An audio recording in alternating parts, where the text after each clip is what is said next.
L'évangile au nom de Jésus, nous conquérons. Nous sommes guerriers pour l'évangile. L'évangile au nom de Jésus, nous conquérons. Quelle que soit la nécessité, Nous conquérons. Au nom de Jésus, nous conquérons. quelles que soient les épreuves, Nous conquérons. Au nom de Jésus, nous conquérons. quelle que soit la nécessité, Nous conquérons. Au nom de Jésus, nous conquérons.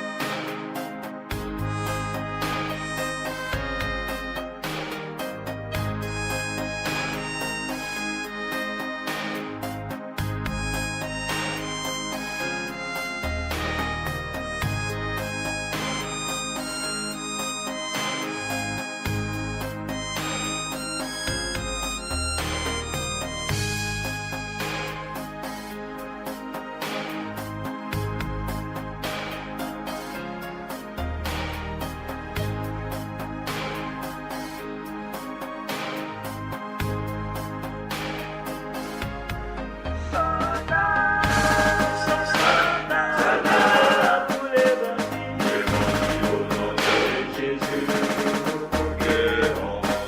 Nous sommes guerriers pour l'évangile. L'évangile au nom de Jésus, nous conquérons. Nous sommes vaillants pour l'évangile. L'évangile au nom de Jésus, nous conquérons. Nous sommes soldats.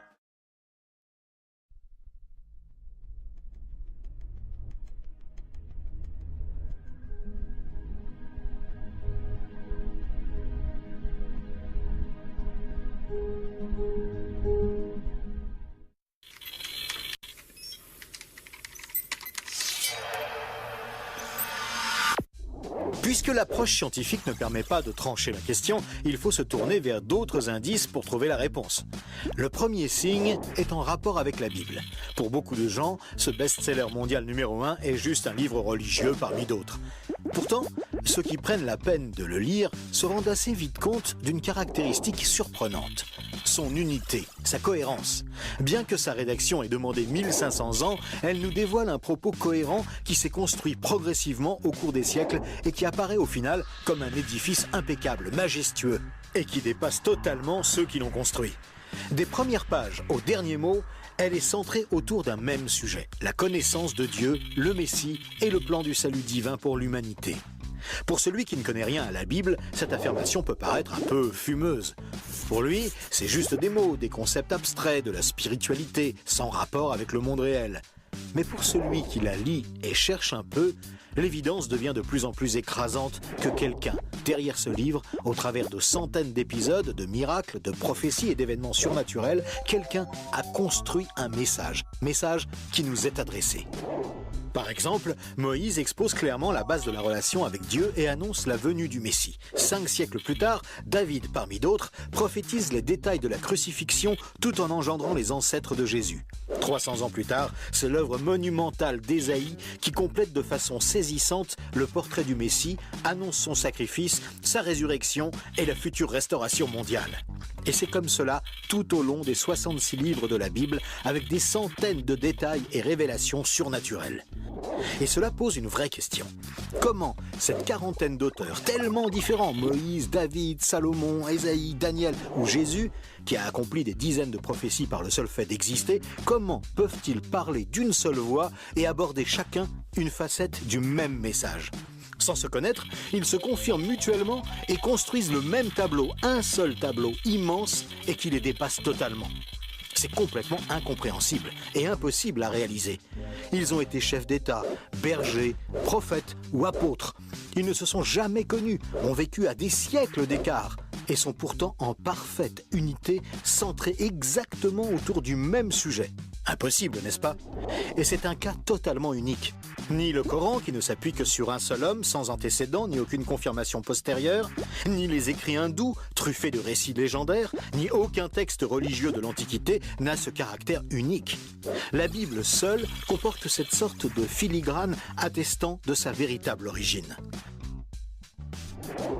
Le second signe est lui aussi au cœur des passions les plus extrêmes. Il s'agit du peuple juif.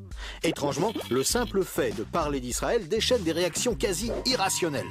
Certains veulent son extermination, alors que d'autres le voient comme le paradis sur terre. Mais si on veut bien rester calme et juste considérer les faits, l'histoire, il y a pourtant de quoi s'interroger sérieusement.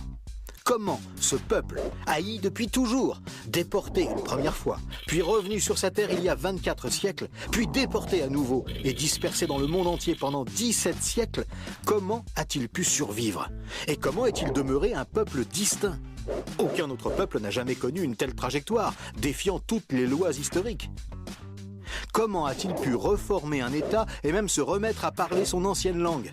Ça n'est jamais arrivé à aucun autre peuple. Il y a 25 siècles, le prophète Ésaïe posait une question étrange. Un pays peut-il naître en un jour? Ça ne s'est jamais produit, sauf pour la nation d'Israël, qui est née en un seul jour, le 15 mai 1948. Et cela, à peine 3 ans après la fin de la guerre et la solution finale mise sur pied par Hitler pour les exterminer. Et ce n'est pas tout. Le lendemain, Israël était attaqué par les armées de 4 pays arabes supérieurs en nombre et en armement, et il a pourtant gagné la guerre. Des soldats ont même raconté avoir assisté à des interventions surnaturelles. Étrange, non?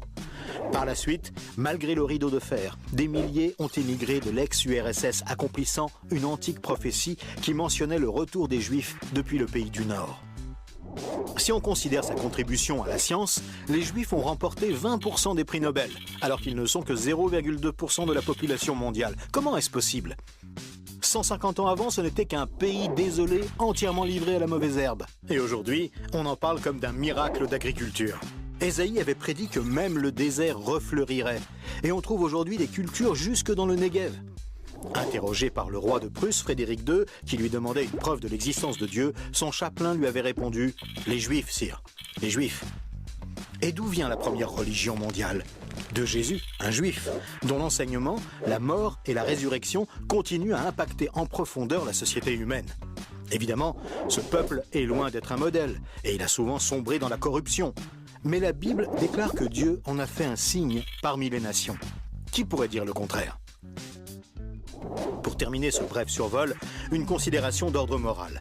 Encore un sujet tabou et pourtant... La Bible présente le bien et le mal comme des valeurs absolues, des valeurs extérieures à l'homme, qui les perçoit cependant par le moyen de sa conscience. Au contraire, la vision matérialiste de l'homme affirme que le bien et le mal sont des notions culturelles, relatives, résultant d'un long processus évolutif de l'être humain. Pourtant, tout le monde considère certaines valeurs morales comme supérieures à tout le reste. Par exemple, violer une petite fille, massacrer des bébés, commettre un génocide ou laisser quelqu'un mourir de faim sont considérés comme cruels et inacceptables. Même si certains tortionnaires ont affirmé qu'ils n'y voyaient rien d'immoral, nous pensons qu'ils n'avaient pas le droit de faire ça. Mais pourquoi le pensons-nous? Pourquoi pensons-nous que certains préceptes moraux sont supérieurs? D'où vient ce sentiment qu'il existe, en dehors de nous, des normes morales supérieures, des normes indépendantes de nous, puisque nous nous sentons nous-mêmes jugés par ces exigences morales? Étrange, non? Nous avons parfaitement conscience d'être imparfaits. Nous pensons que l'humanité est détraquée. Mais par rapport à quoi? Ce sentiment de culpabilité contredit d'ailleurs la théorie de l'évolution et son hypothétique lutte pour la survie. Et pourquoi l'homme aspire-t-il au merveilleux, au paradis, quelle que soit sa culture? D'où vient ce sentiment intérieur qui fait exactement écho au récit biblique?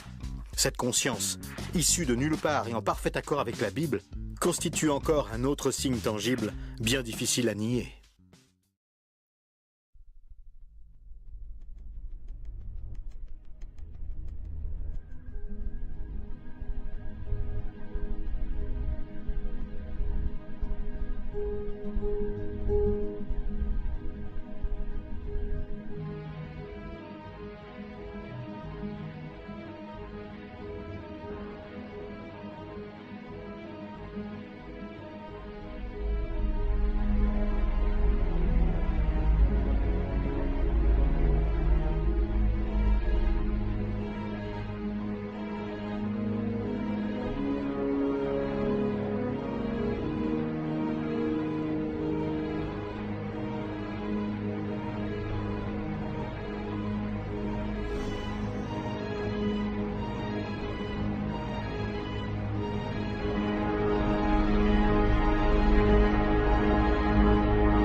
Thank